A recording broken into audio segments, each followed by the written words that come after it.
we're going, since we weren't able to go to East Cemetery Hill or go back to the seminary. Jeff is going to give a summary of the first discussion of what the Confederate situation is and the discussion between Lee and Longstreet on the evening of the 1st. I will then go and do it between Howard, Hancock, and Meade. And then we'll set the position as the sun rises, and they're going to find out that the Yankees are still here. Okay. All right. Take it over. Present General Longstreet. Wow. I know. I mean, as a compliment. No, I don't know that. You educated. Yeah. Oh, well, thank you. Richard Ewell first. I just came and talked to my round table last month. I got that question. Well, what if Stonewall Jackson was in Gettysburg? And you're thinking, oh my goodness, But Richard Ewell, all you need to do is, the situation is very fluid in town. I mean, the Confederates are arguing who raised the first flag in the town square. They're doing all that. They're chasing Yankees down the street, yelling, surrender, you son of a bitch, or I'll shoot, that kind of thing, and they're shooting people. Richard Ewell comes into this situation. He checks with Lee. Lee sends him, now listen to this. This is what people forget about the order. Take that hill if practicable, but do not bring on a general engagement. You're Richard Ewell. We just routed 2 Yankee corps. We're in the streets of Gettysburg. Don't you think this is a general engagement? And he's torn by that. And he goes back, and of course Lee, he said, well, Ewell said, can I have help? So Lee turns to Hill, and Hill said, no, we can't help. We don't have, up. But he had 2 brigades that weren't really, they were unscathed, basically. But what I want to tell you, you get into this Ewell thing. This happens, after 4 o'clock. About 5 o'clock, and people in the bus have heard this, but about 5 o'clock, James Longstreet comes down Chambersburg Pike on the Hero, his horse, turns it onto Seminary Ridge, and by his accounts, he says that General Lee was occupied, engaged. So Longstreat's over here by the seminary, and he scans the ground across it, and he sees this high ground here. And then 15, 20 minutes later, Lee is finished, probably issuing orders or talking. Longstreet goes up to him. Please understand, even when Stonewall Jackson was alive, the senior subordinate in the Army of Northern Virginia was James Longstreet. After Antietam, Lee promoted him to lieutenant general. He promoted Longstreet the day before he promoted Jackson. So he is this trusted subordinate. And Longstreet says to Lee, and I'm paraphrasing, we have the Yankees where we want them. Now all we need to do is march south, find good ground to make them attack us. Now by that he meant 10, 15, 12 miles away anyways. Get down here, probably in Maryland, find good ground. He would say later, he said, I told him, let the First Corps be the rock and let the Yankees shatter against us as they attack. And Lee, Lee looks at him and said, no, he says, he points and he says, the Yankees are over there. If those people are there tomorrow, we're going to attack them. And Longstreet says, well, that's probably a good reason why we shouldn't. Looking at the ground. Lee was right. First of all, he knows where 2 Yankee Corps are because he has wrecked them. They know that John Reynolds is dead from prisoners. Where are the other 5 infantry corps? How are we going to march somewhere where we don't know where the enemy is? Where's Jeb Stuart? He can't screen our march. So therefore, we're not going to be protected. And the other thing is, look what we just did again. Look what this army has just done. Why am I going to give the initiative to George Meade and let him tell me how he's going to run this battle? So Lee decides that no, if they're there, we can crush them. That's in his mind. And all I will tell you is Longstreet left. He rode back up Chambersburg Pike, camped. By account of his staff officers, he's a troubled man. He's not happy. He just not like it. After the war, he will write, look, when you're accused of being the man, who lost the battle, which means that you lost the Confederacy, you're probably going to try to defend yourself. Unfortunately, he does it not very well. But he said that Lee promised we'd fight a defensive battle in Pennsylvania.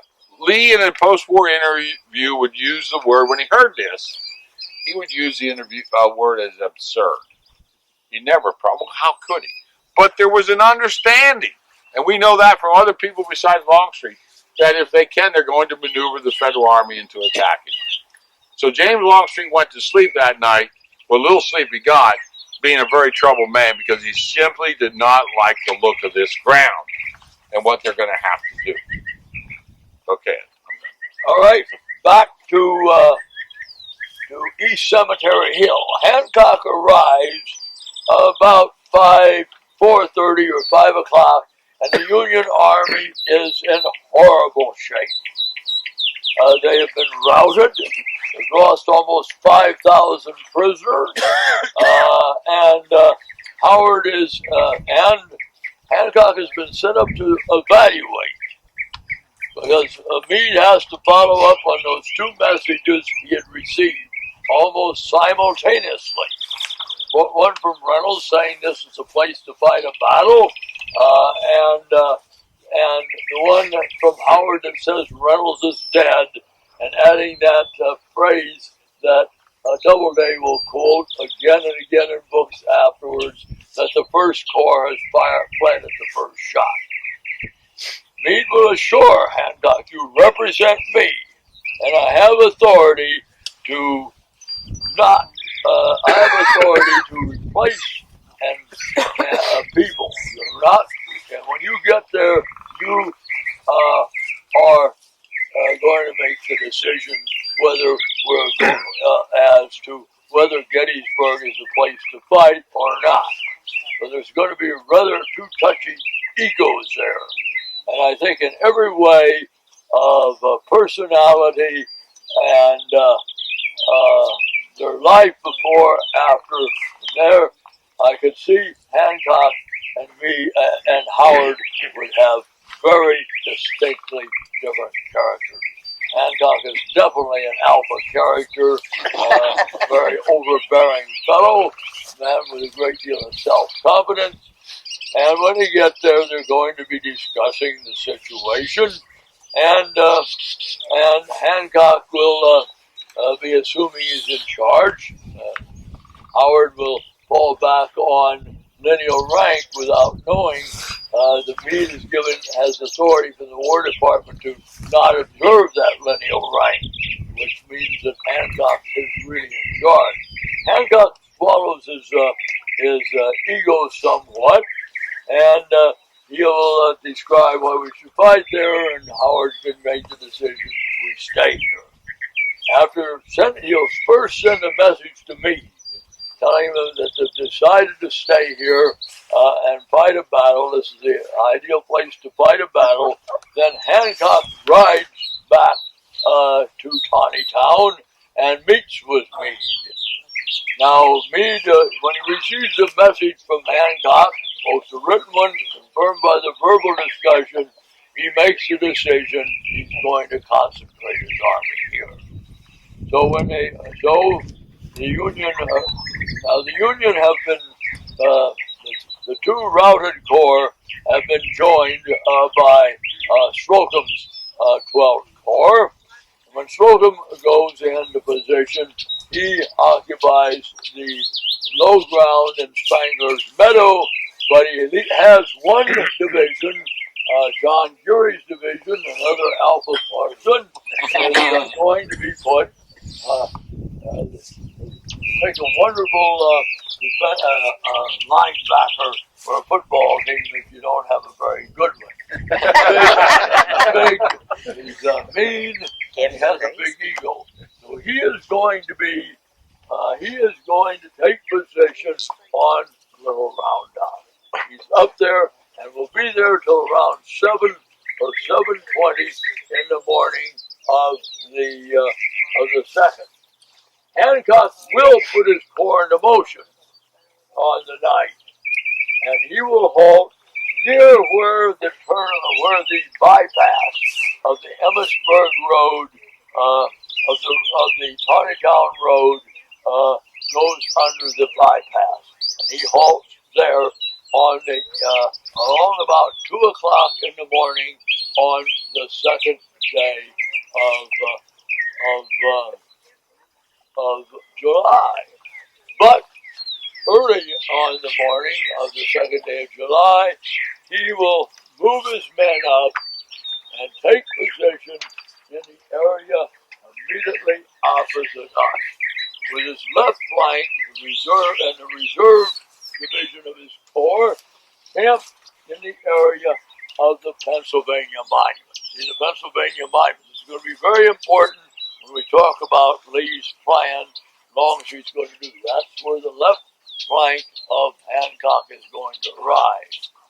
Now, the other men are all concentrating here. Meade will arrive before midnight, and he sets up his command post in Evergreen Cemetery. And the story they all tell, and I see no reason to deny it didn't happen. Some young soldier who is not afraid of a man's rank and doesn't know about Meade's temper, he will go up and say, "General Meade, are we going to stay here?" And Meade says, "Yes, we're going to stay here because I've ordered my army to concentrate here." And Sickles, so his army has been ordered to concentrate here, and so by the time our Lee and Longstreet, we're going to go back to Lee and Longstreet in a moment. By the time by daybreak by say 7 o'clock in the morning of the second day, Hancock's corps has arrived, and it extends down the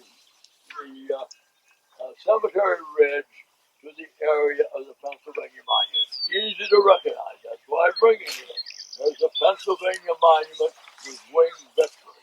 So that's where Union Army rests. Meanwhile, we have pulled General Geary off Little Round Top sometime before 7:20, 7:30, and he has been ordered to go where to? Up onto the lesser crest of Colton Hill with his corps.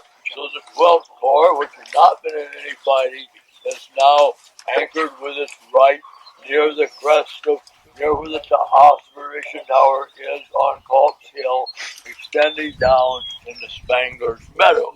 So, and Meade knows that General Sickles is coming northward, following roads to the east, west of the Emmitsburg Road, and he'll start arriving here about 10 o'clock in the morning.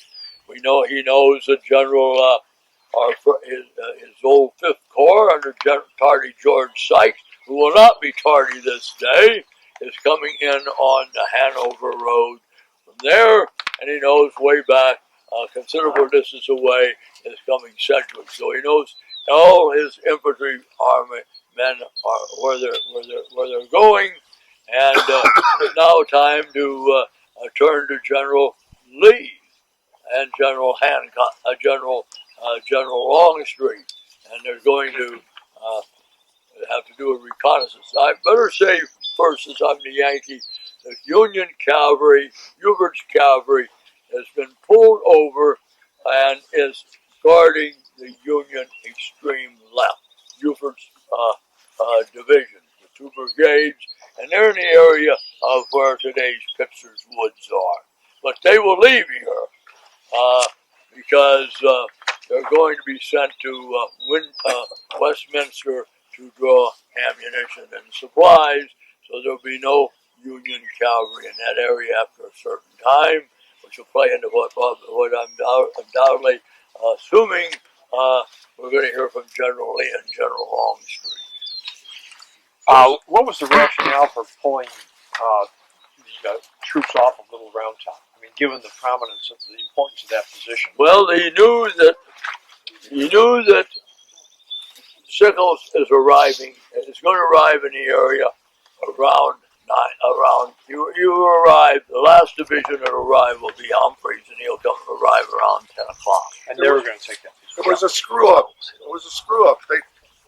They abandoned the position before the replacements arrived. The screw up. Gary was told not to leave. Your alter ego. Gary was told not to leave until Sickles replaced him, and he didn't understand that, and he left. There you go. All right. The cavalry is going to be sent off to Westminster. And Pleasanton never informed me that he did that right away, right? Yeah. Pleasanton just ordered it and never bothered telling the Well, the reason was Stewart was raiding, it was on his ride, and they were very concerned about Westminster because that was the end of the railroad and where the supplies for the army were offloaded to wagons. So they had to protect Westminster. So he sends Buford back there because they knew Stewart is somewhere to the east, and they didn't know that he already bypassed Westminster. James Longstreet got up early on July the 2nd, rode in here, found Lee again, reiterated what he had said. Why don't we just pick up the army and move it south? And Lee, for the second time, rejected it. You don't know, Lee had a temper. I don't think it got to the point yet. Maybe the next day it's going to. But they would say you could always tell when Lee was getting a little bit irritated. He'd get red from it. It was like a thermometer. It just went up his neck and into his face. He got red. And so I don't think Longstreet saw that yet. So they have discussion. So they decide to send Samuel Johnston, Captain Samuel Johnston, engineer, telling people in Arbus, very, very good man.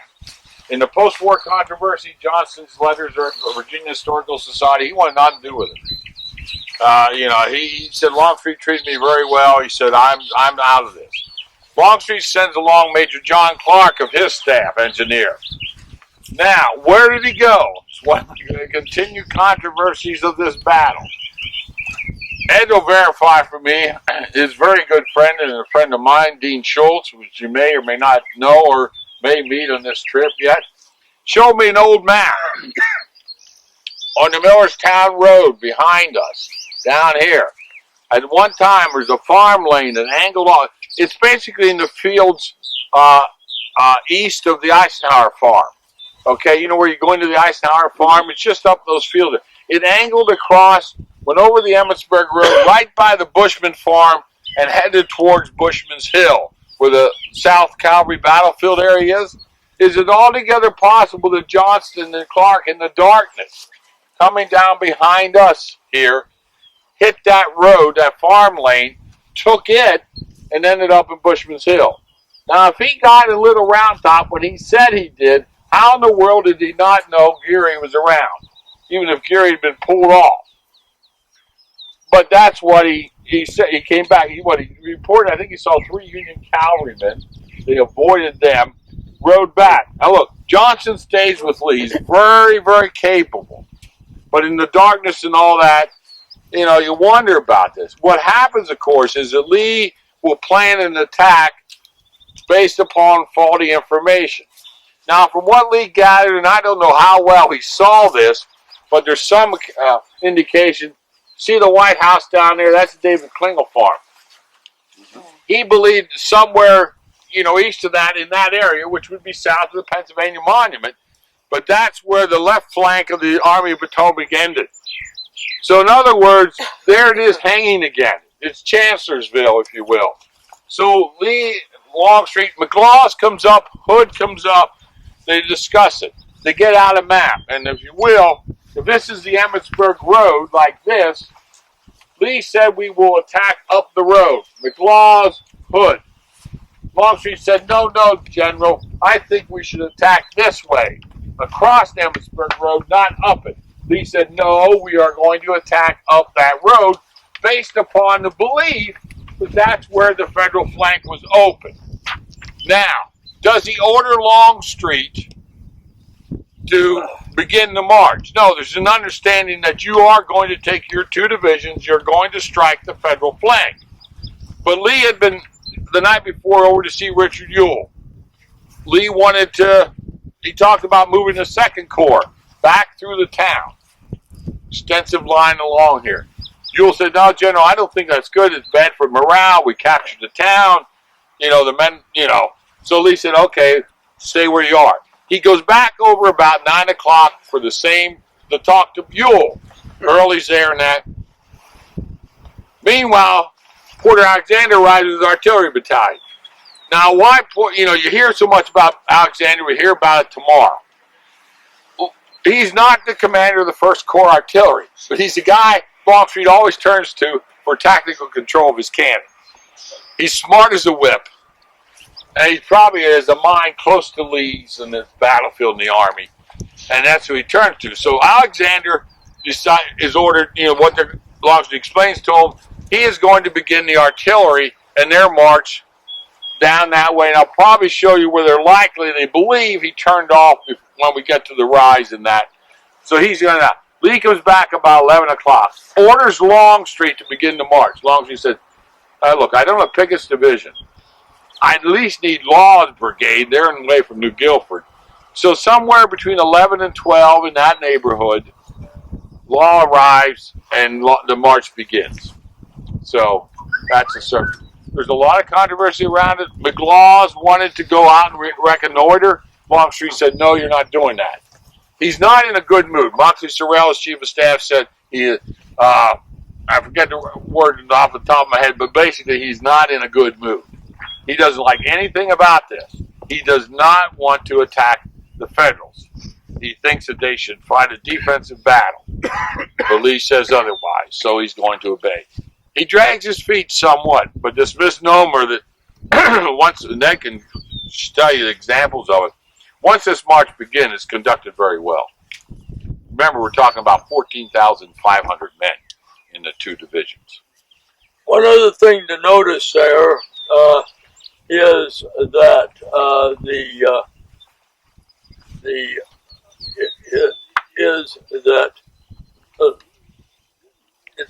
Lee is thinking of Chancellorsville, as pointed out, all over again. And he does not realize when he gives the orders that the Union left does not extend very far down down the ridge, down the cemetery ridge. Then, of course, I have to reflect what General Meade is going to do. Now, Meade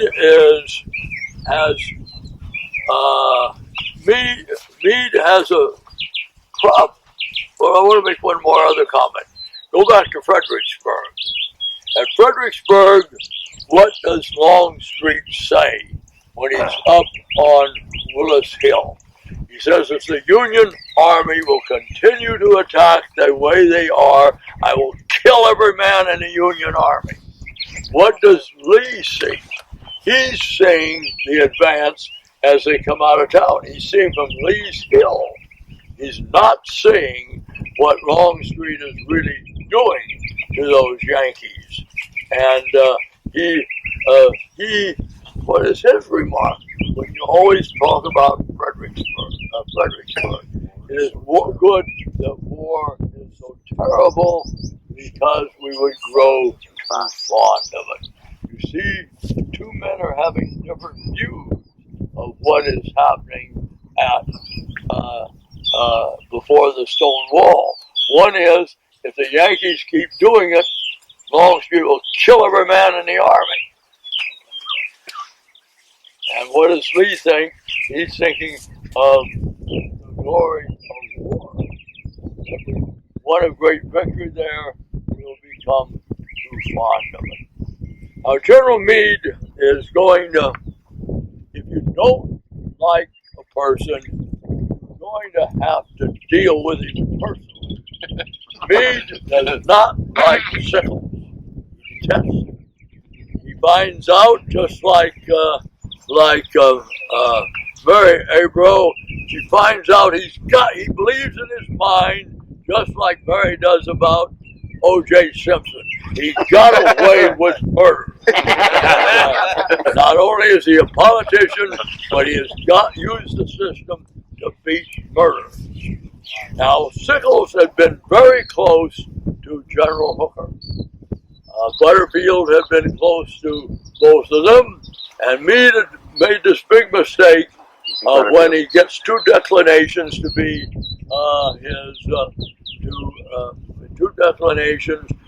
his chief of staff by from Warren and Humphreys, who prefer their current occupations. He retains Dan Butterfield. Now, when Sickles arrives, his orders are to take position on the left of Hancock. That means it's going to be somewhere on Cemetery Ridge, south of the Pennsylvania Monument, and he will take that position. Now, remember, his corps had been reduced from 3 divisions to 2 divisions, both from heavy losses at the Battle of Chancellorsville and discharge of the 2-year men. So he has about 10,000 men. So when he rests his right flank on Hancock's left, which would be the area of where the reserve is under Caldwell, Hancock's weakest division commander, and he extends southward, he will reach only about where the Millertown Road / Wheatfield Road crosses Cemetery Ridge. And he notices there, when he puts his men into position, they are the area in front of them along the Emmitsburg Road is higher. Now, Sickles also remembers at the Battle of Chancellorsville, where he was very close to General Hooker. Sickles was on Hazel Grove. That is the equivalent of East Cemetery Hill at Chancellorsville. It's the best artillery position. And Sickles is ordered by Hooker to give up Hazel Grove. He protests. Hooker reiterates it, and he does pull his men off Hazel Grove, and the Confederates will immediately occupy it. So Sickles has in mind, I was pulled off Hazel Grove, the key place in the Battle of Chancellorsville, and by General Hooker, and he's very sensitive about his position, particularly when he sees that higher ground out in front of him. So he will, when he takes his men and puts his men into position, he will contact General Meade and ask General Meade to come down and look at his position. Now, Meade makes a big mistake. Now, on the 30th, over at Bridgeport is where the road running from Conneetown to Emmitsburg crosses the Monocacy. There, Meade had reamed Sickles out in front of his staff. You don't ream a man out, particularly if you don't like him and he doesn't like you, in front of his people. So he's undoubtedly very unhappy being reamed out by Meade in front of Sickles' peers. So Sickles will. So Meade, what do?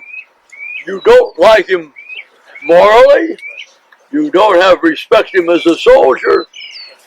You better not do what Meade does. He doesn't go see him. What does he do? The worst thing you could do. Send your son George, 24 years old, to hear Sickles' troubles. George comes back to Papa and tells Papa he wants to hear from you. Sickles says, and Meade says, well, he's heard my opinion. You have told him to stay where he is. Sickles will then ask for someone that knows artillery. It's not a son of General Meade. And he will send down the Army's chief of artillerists, Henry Hunt.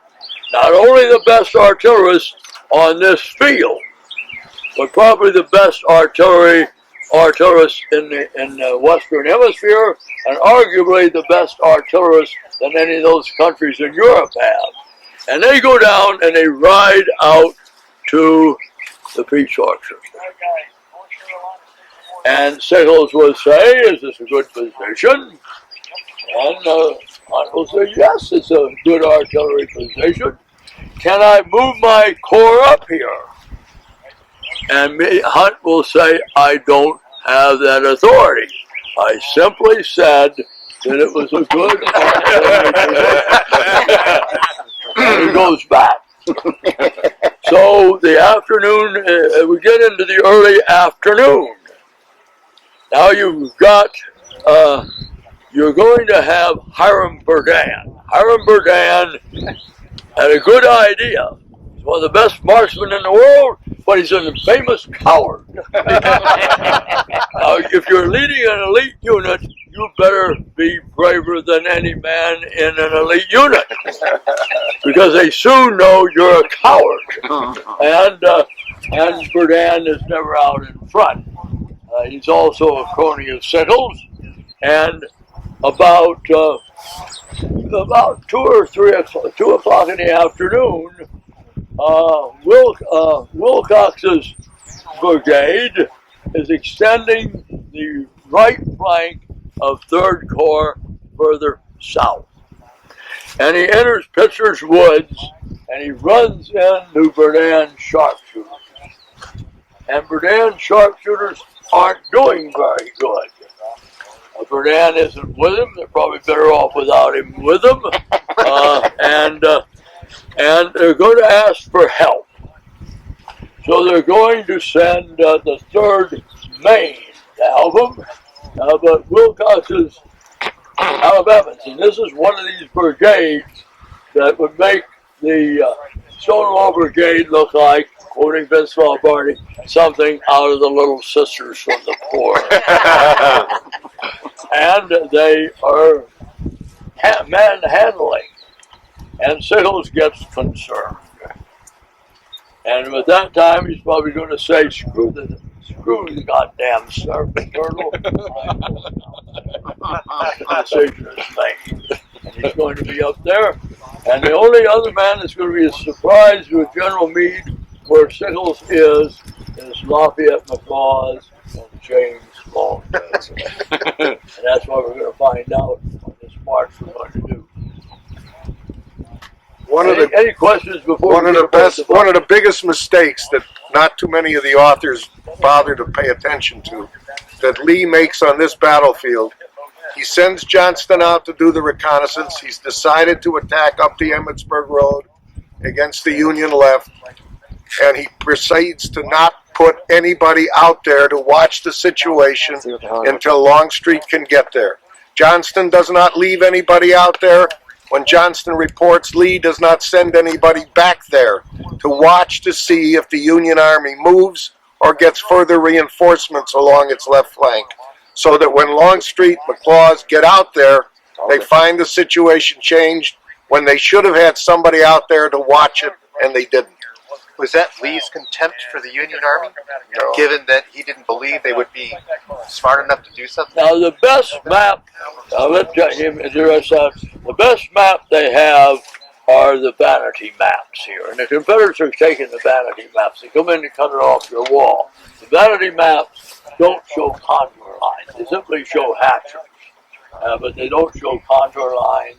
If they don't show contour lines, you don't know, looking at the hatchers, whether big round top or little round top is higher. We know little round top, big round top's 135 feet higher than little round tops. But you don't know it because it's contour lines. Porter Alexander said that an army is a machine. And he specifically writes about this in Fighting for the Confederacy. But he said at Gettysburg, essentially, the machine was clanging. And his argument is that Lee did not have the personal staff to oversee exactly what Marshall's bringing up. In fact, Samuel Johnson is told to conduct Longstreet's march. How you can take them so they're not seen. But he's right. There wasn't anybody with Lee left. They're going to go down there and watch this. A.L. Long went down earlier in the day with Pendleton, but I told the people on the bus Pendleton's worthless. Less than that. Yeah, and that's right. But that has been, to Alexander, this lack of staff is magnified here. Because remember, it's no longer Jackson and Longstreet. Mm-hmm. Some people may need help, and they're not there. Remember, Lee said about a coordinated attack. That's what we have. We have a concert of attack, like for July 3rd, justifying what did not happen July 2nd. Well, whose responsibility is that? It's Lee's responsibility. And as Fremantle said, once the fighting goes on, Lee received one message during the afternoon. He was virtually removed from it. And sends none. Now remember, Jackson has good information on his march. On the route of march he's going to have. He has people who have lived there. He has troops that have been there. And Sam Johnson had never ridden that route in Longstreet. How would you characterize? He's seeing it for the first time he ever does. How would you characterize the communication between the First Corps, brigades, and the Third Corps who did engage, albeit fragmented on that second day? Really, there wasn't any communication. Anderson was ordered. Anderson's going to be the link, and Anderson will move forward. Again, it's a little bit piecemeal. Once you mean attack, then next was Pender. And Lee would remark afterwards, multitude, why did you lose at Gettysburg?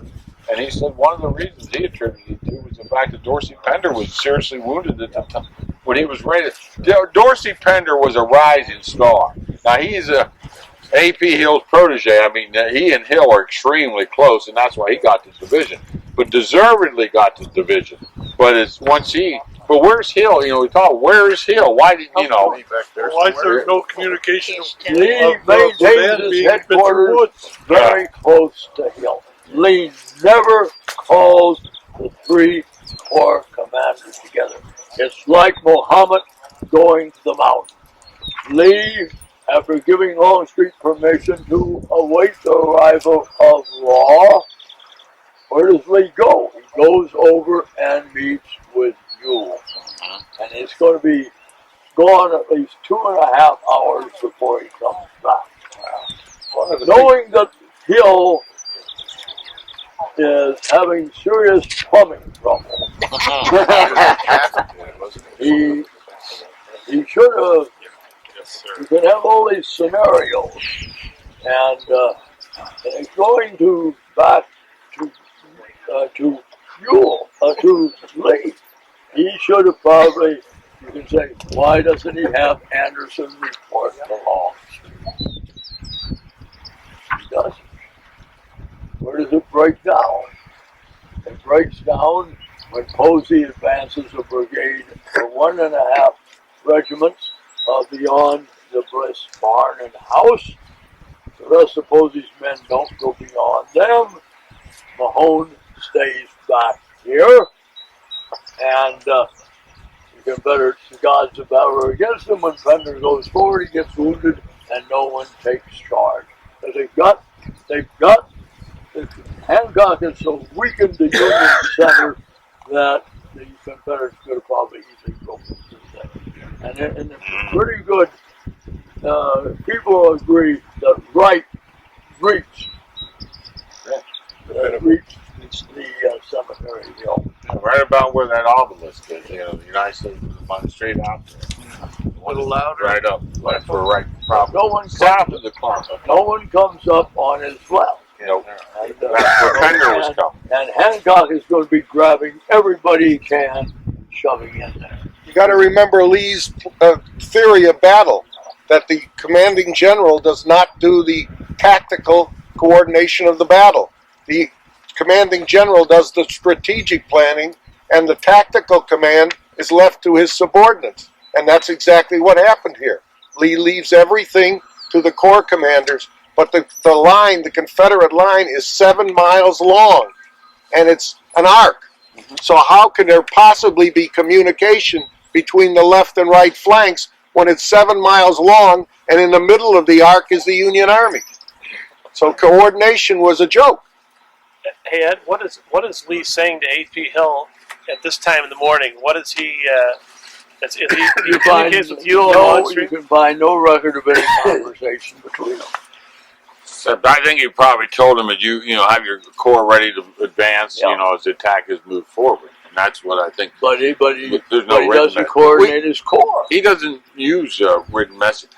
Just to jump ahead a day, when I was working at Gettysburg Day for 3, what drives you crazy is in the story is where are the high-level Confederate command accounts anything remotely close to that day? They don't exist, except Alexander's sets about the artillery, that those notes that he sends, they're there, but the planning. Why doesn't anybody mention the fences? Were they even talked about? We don't know that. And in the same way, that's right. We don't know about Hill. The thing is, if you put Anderson with Longstreet, in my opinion, I don't think there was a better tactician on this battlefield than James Longstreet, and that includes everybody in the Union Army. I mean, he can handle a fight. He is some of the great attacks and counterattacks in the entire Civil War. There's no better, no Pete when he goes into battle. But And he's right when he's going to say his corps is going to be the finest fighting for 2.5 hours. They beat the SHIT out of Hancock, one of Hancock's divisions. They beat the same thing out of the 5th Corps and the 3rd Corps. remember, history is crafted. It's made up. No, but it is, right? Historians make it up. I mean, they write about it. Well, you put anything in Confederate history with Stonewall Jackson, they got to be good. But Ed and I agree. If you want to fight somebody in this field, you want to attack somebody, you don't go to the 2nd, 3rd Corps.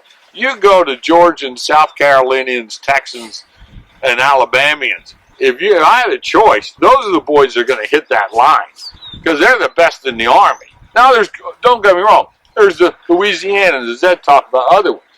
But as long as you're associated with Jackson in the history of the war, you got to be great. Longstreet, he's always slow and dumb. So, he's not quite as good. But these boys are... Even Bob Cricket met Jackson. He has a talk on Jackson's fail. Oh, yeah. Oh, Yeah, it's 3.5 minutes long. Yeah, right. Unless you have a question, we better get Longstreet's line of march. As where we pause there, where those 2 low buildings are, is where Longstreet finally crosses Hare Ridge and comes down Willoughby Run. And then we pass by the Black Horse Tavern. There, Marshal Krolik is assisting Dr. Baruch, Bernard Baruch's father, in the hospital of Kershaw's command. Marshall is too young to remember Bernard Baruch.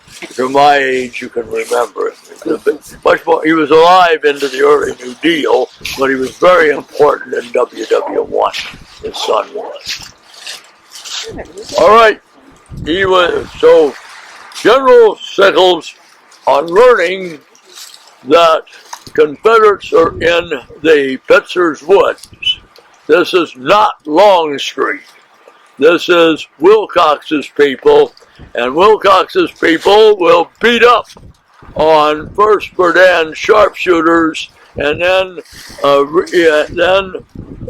when they're reinforced by the 3rd Maine, Sickles will, in essence, then will say, probably putting a screw the snapping turtle. I'm going to move my men up to the angle. He said, anyway, he thinks Hunt said it was a better artillery position, although he said he didn't have any authority. So about 3, sometime after 3, maybe as late as 3:15, Sickles' men leave their position where you cannot see. It would be the low ground just north of Little Round Top. As you can see in front of it there, is Little Round Top, just north of there, and extending almost to the area of the Pennsylvania Monument. His men move out. Now, Hancock sees them moving out. He doesn't let Sickles know it. He doesn't let Meade know it. And Sickles and Hancock's men think it's a hell of a sight. 10,000 men moving out in perfect ordered ranks. Their flags flapping in the breeze, and take position. When they take position, Humphreys' division will be on the right.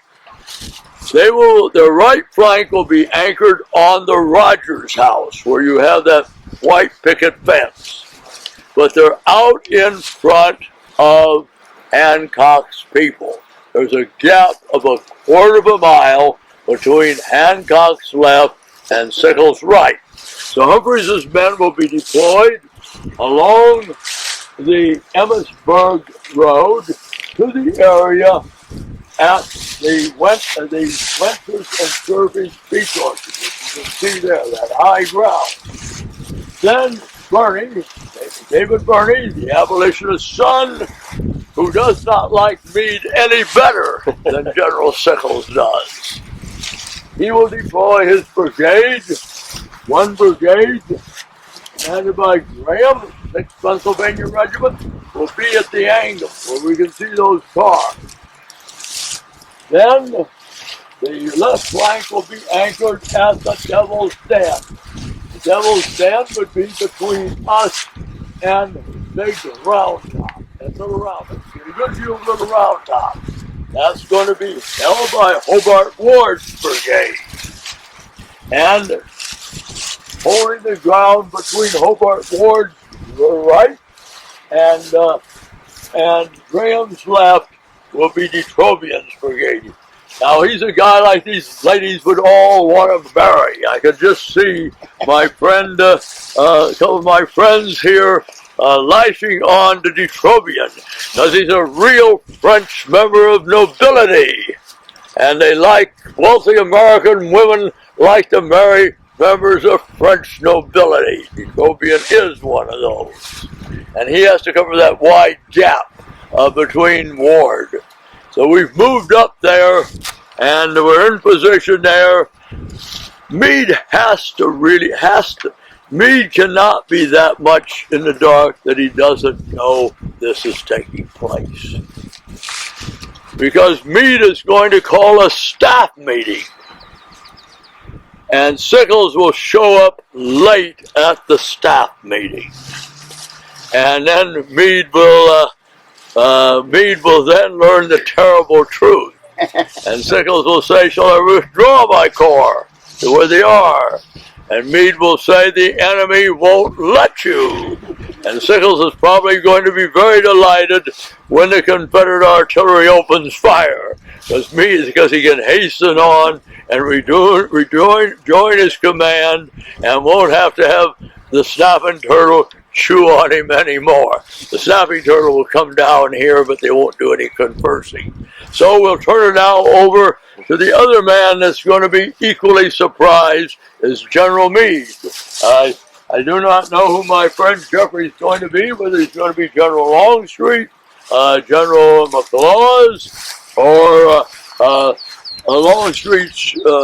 of Longstreet's staff officers, or General Hood. The Longstreet staff officer is Colonel Fairfax. One thing, Lee, in his spare time, when Jackson was alive, did not hang out at Jackson's headquarters. He hung out at Longstreet's headquarters. And I don't think Lee liked these long discussions of Presbyterian dogma and predestination that Jackson has. And I don't think I would have liked. I would have avoided him I like to play. All right, Jeffrey. Okay. By the way, I told our boss, John Fairfax was enormously wealthy. He owned James Monroe's house, south of Leesburg, Oak Hill. And his primary job was to feed the staff and supply them with whiskey and stuff. So he did a good job of that. But anyhow, I'll be Longstreet. Joseph Kershaw's brigade comes up the road. He's in the front again. Remember, when they counter-marched, McLaws insisted he had to be first because Lee personally told him, you will lead this attack. So McLaws says, I should lead it. So the counter-march, he leads. They come up here. They reach this point, and there's not to be any Yankees anywhere, and there they are. They look across this ground, and they see them. So the word goes back to Longstreet, who's riding between Hood and McLaws' division. He rides forward. Now remember, as I told you the other stop, Lee planned to attack up the Emmitsburg Road, this way.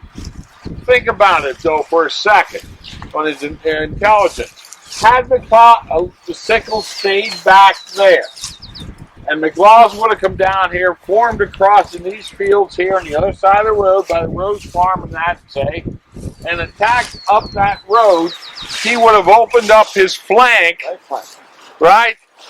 And he would have tried to overlap it towards the base of Little Round Top and that rough terrain, but nevertheless he would have. What is interesting, of course, is that Dan Sickles gives the Confederates something they needed, a target. Ways things have shifted. So Longstreet comes forward. Lee's plan is, we can't do what Lee wanted to do.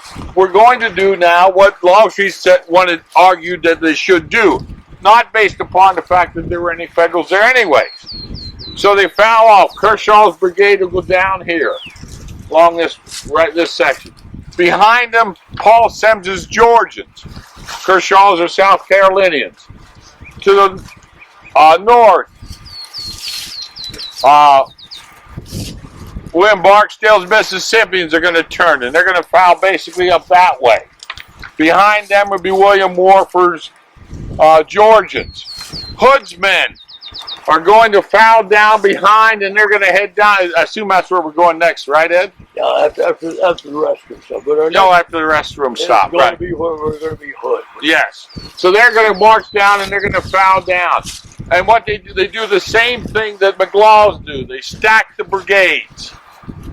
Now, while I want to point something out to you while we're here on this sense of what will occur with the attack at this point here, on July the 7th, Lafayette McLaws, who he and James Longstreet grew up together, went the whole way through school, West Point together, same class, good friends.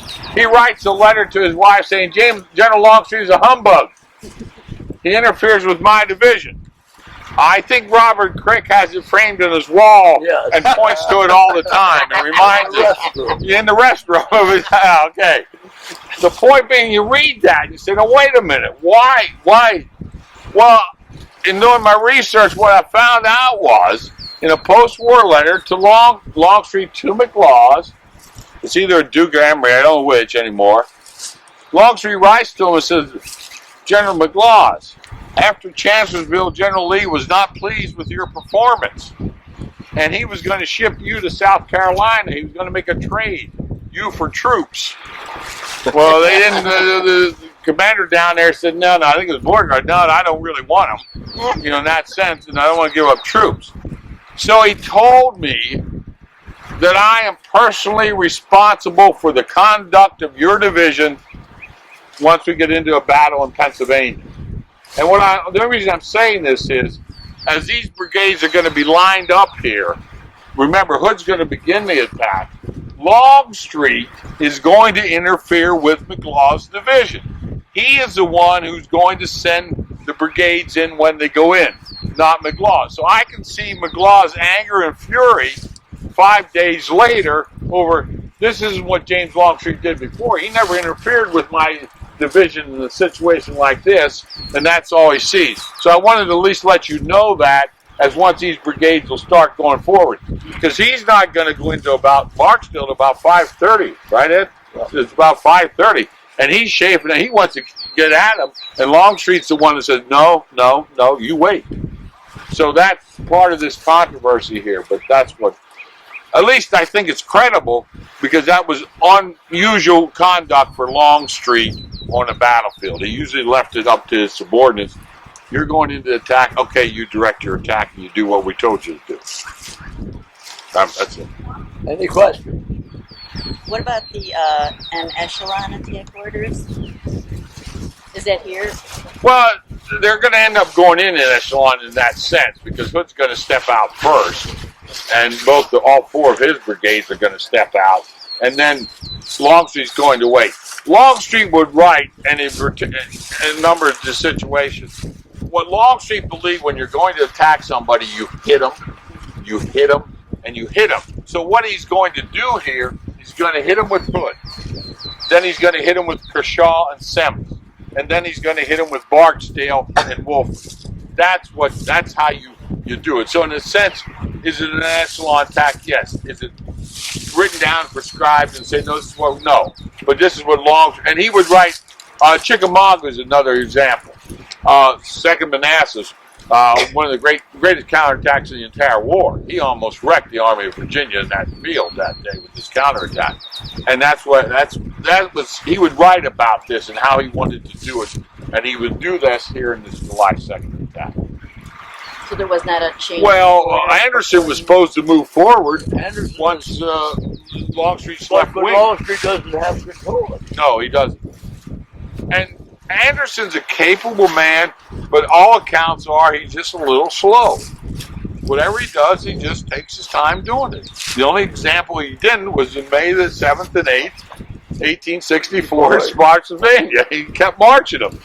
Shocked everybody, apparently.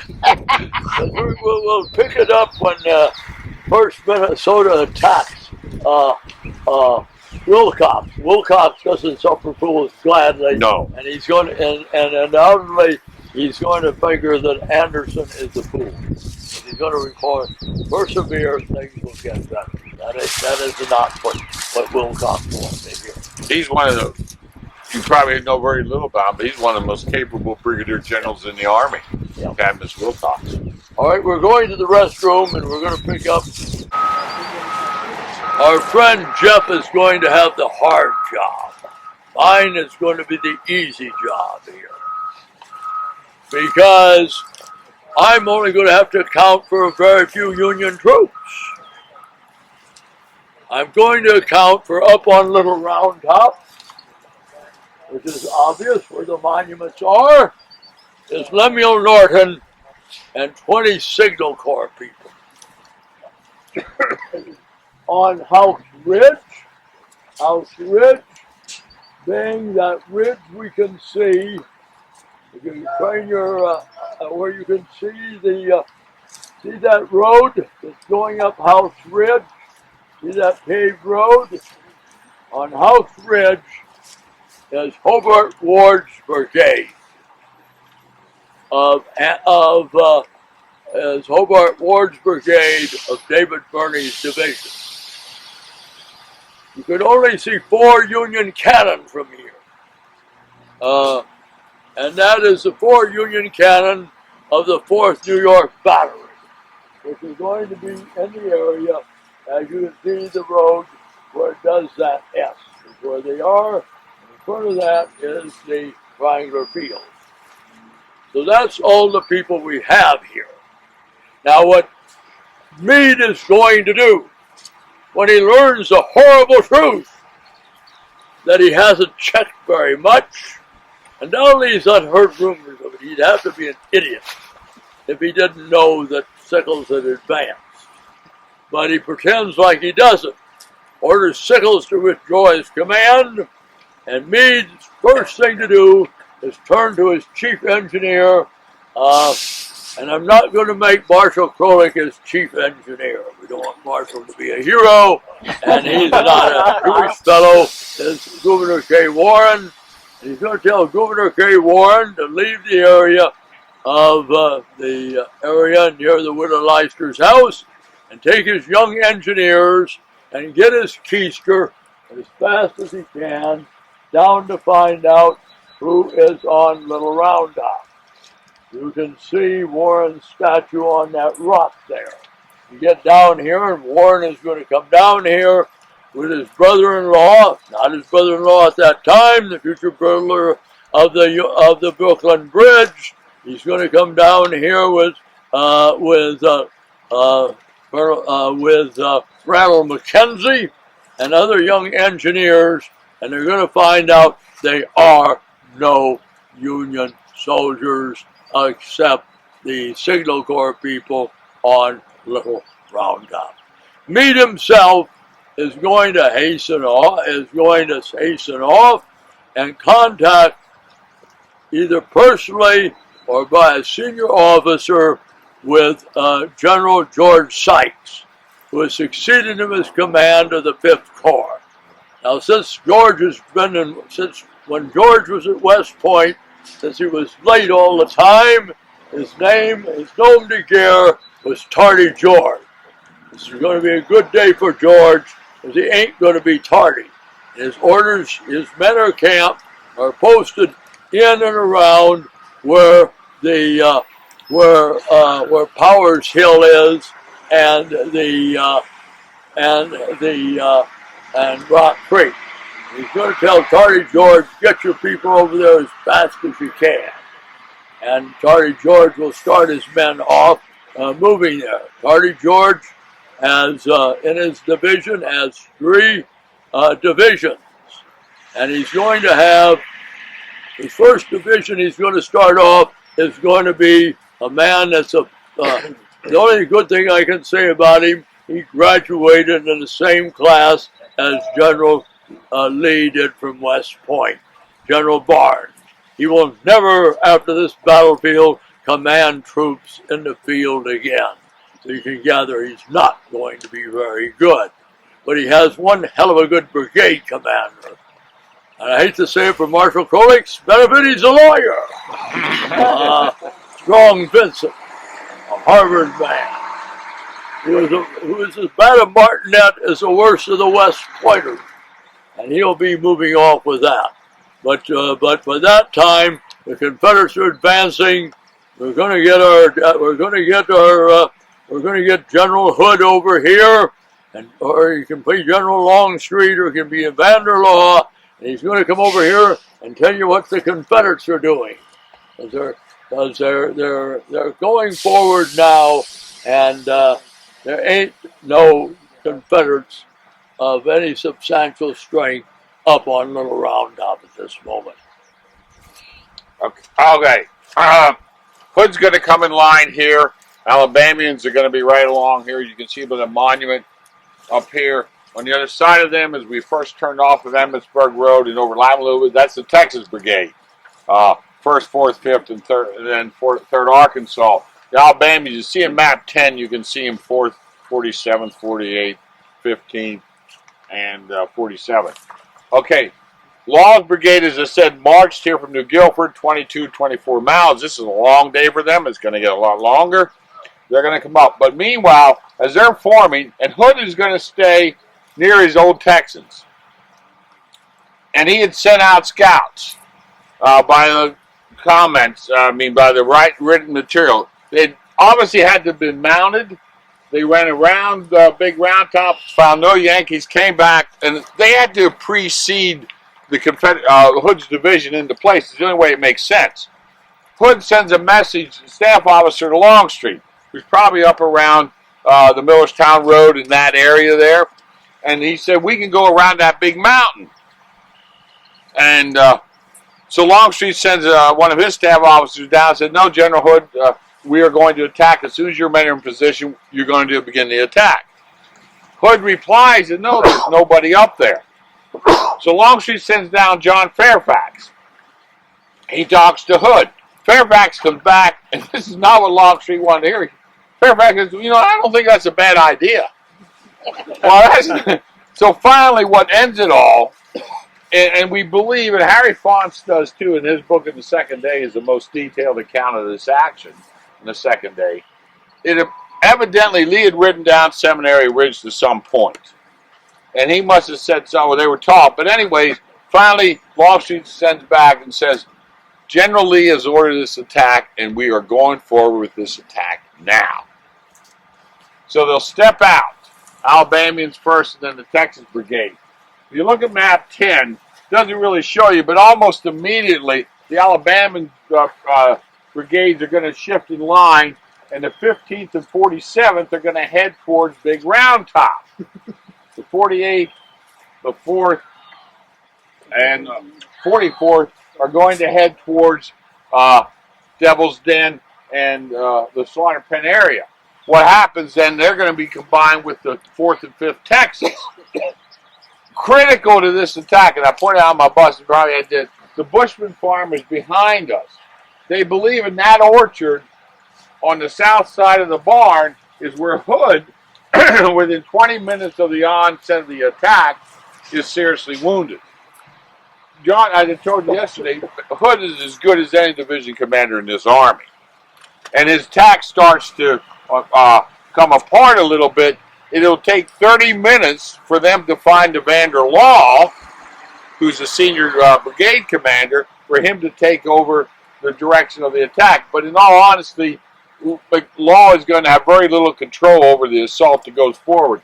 It's basically going to begin, it's going to be individual brigades working against it.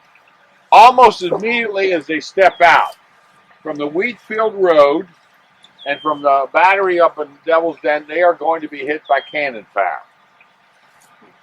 One of the soldiers said that when the shrapnel would come down and hit men, the sound was like the breaking of glass, crushing the bones and stuff. And it was a fierce artillery fire.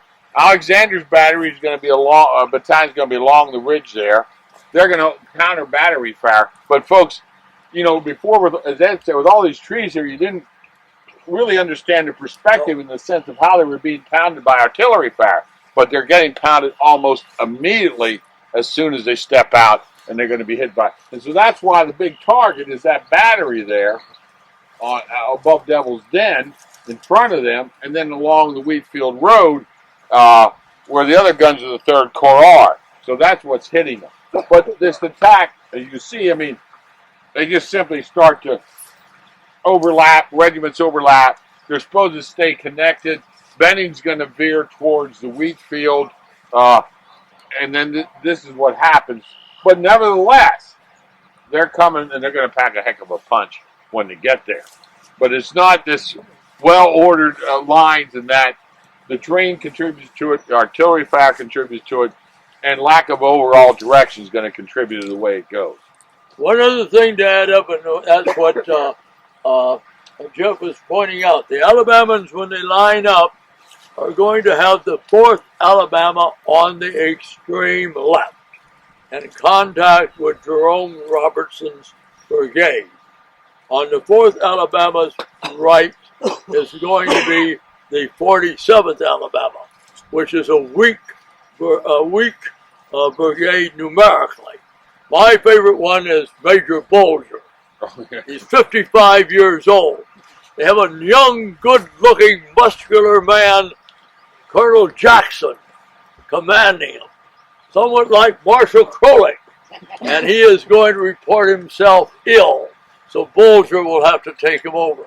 The Center Brigade Regiment is the 15th Alabama, just about where the Alabama marker is.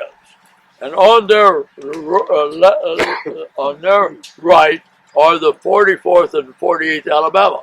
So you can see Hood is going to be eliminated very early in the attack. Now the Union have the 2nd U.S. sharpshooters out here. They're not contaminated by Hiram Berdan. And they're going to be in that area between us and the Slider Farm. And what's going to happen, remember, I said in the center are the 15th Alabama and the 47th Alabama. And they're going to follow the sharpshooters up over Big Round Top. So they, who were originally the guide or the center, are going over Big Round Top. pursuing the sharpshooters. We know that Oates gets up there and he's going to speculate, but they don't have helicopters in those days. And he's up on Little Round Top, on Big Round Top, and in 10 minutes he could have won the battle. But he doesn't have helicopters, and there's no way he could have got cannons up on Big Round Top. So that means that they are fragmented and separated from themselves. They've separated themselves from the 44th and the 15th and 44th and 48th Alabama, which are going to advance up Plum Run. You can trace the course of Plum Run. It's against the wood line beyond the Slider House. It is on this side of the road going up Mount Hill. Now, where is the 4th Alabama will go forward with two of the Texas regiments, the 3rd and the 5th, the 4th and the 5th Texas, and they're going to go up on Little Round Top. So what the two brigades of attack are going to be fragmented when they attack. If they'd gone all up there together, Nancy could not have swooned over Joshua Lawrence Chamberlain as they'd have kicked his ass off there.